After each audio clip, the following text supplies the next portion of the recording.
வாங்க இன்றைக்கி chapati veg role எப்படி செய்யலான்னு பார்க்கலாம். ஃபஸ்ட்டு மாவு வந்து சப்பாத்தி மாவு தேவையான அளவு உப்பு, எண்ணெய், மாவு எல்லாத்தையும் ஒன்றா போட்டு பிசைஞ்சு 1/2 மணி நேரம் ஊற வச்சுக்கோங்க. ஊற வச்சுக்கிட்டு ஃபஸ்ட்டு சப்பாத்தி மாவை சின்ன சின்ன உருண்டைகளாக போட்டு நல்லா மெலிசாக தேய்ச்சி அதை தோசைக்கல்லில் அந்த ஷீட்டு பண்ணுற சமோசாக்கெல்லாம் ஷீட் பண்ணுவோம் பார்த்திங்களா, அதே மாதிரி ஷீட்டு பண்ணி அந்த தவாயில் போட்டு எடுத்து வச்சுக்கணும்.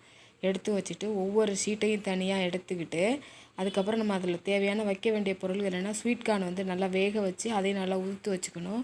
அதில் வெங்காயத்தை நல்லா பொடியாக நறுக்கி போட்டுட்டு, குடமிளகா பொடியாக நறுக்கி போட்டுட்டு, பச்சை மிளகா பொடியாக நறுக்கி போட்டு எல்லாத்தையும் ஒன்றா கலந்து, தக்காளியும் நல்லா அந்த சீட்ஸ் எல்லாம் எடுத்துட்டு நல்லா அதையும் நல்லா பொடியாக நறுக்கி போட்டுவோங்க. மேலே கொத்தமல்லி நல்லா பொடியாக நறுக்கி போட்டுவோங்க. மிளகாத்தூள் 1 டீஸ்பூன் போடுங்க.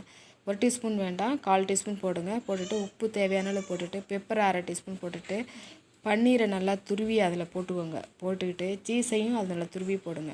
எல்லாத்தையும் ஒன்றா கலந்துட்டு உப்பு போட்டு எல்லாம் சரி பார்த்துட்டு, அந்த ஷீட்டு நம்ம போட்டு எடுத்து வச்சுருக்கோம் 1 நிமிஷம் அதை போட்டு அப்படி எடுத்து வச்சுருக்கோம் இல்லைங்களா, அந்த ஷீட்டுக்குள்ளே அதை வச்சுட்டு சுற்றி அதை வந்து கோதுமை மாவில் கொஞ்சம் தண்ணி விட்டு கலந்து பேஸ்ட் மாதிரி அந்த ஓரத்துலலாம் எல்லாம் ஒட்டு தேய்ச்சி வச்சுட்டு அந்த ரோல் மாதிரி பண்ணி நான் காமிச்சிருக்கேன். அந்த இதில் பாருங்கள், அது மாதிரி ரோல் மாதிரி பண்ணி கடாயில் எண்ணெய் ஊற்றி அது எண்ணெய் காஞ்சோன்னா அந்த ரோலை ஆயிலில் போட்டு பொரித்து எடுத்திங்கன்னா சூப்பராக இருக்கும். செஞ்சு பாருங்கள். செஞ்சு பார்த்துட்டு உங்கள் கமெண்ட்டை சொல்லுங்கள்.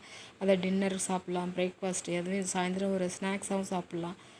செஞ்சு பார்த்துட்டு உங்கள் கமெண்ட்டை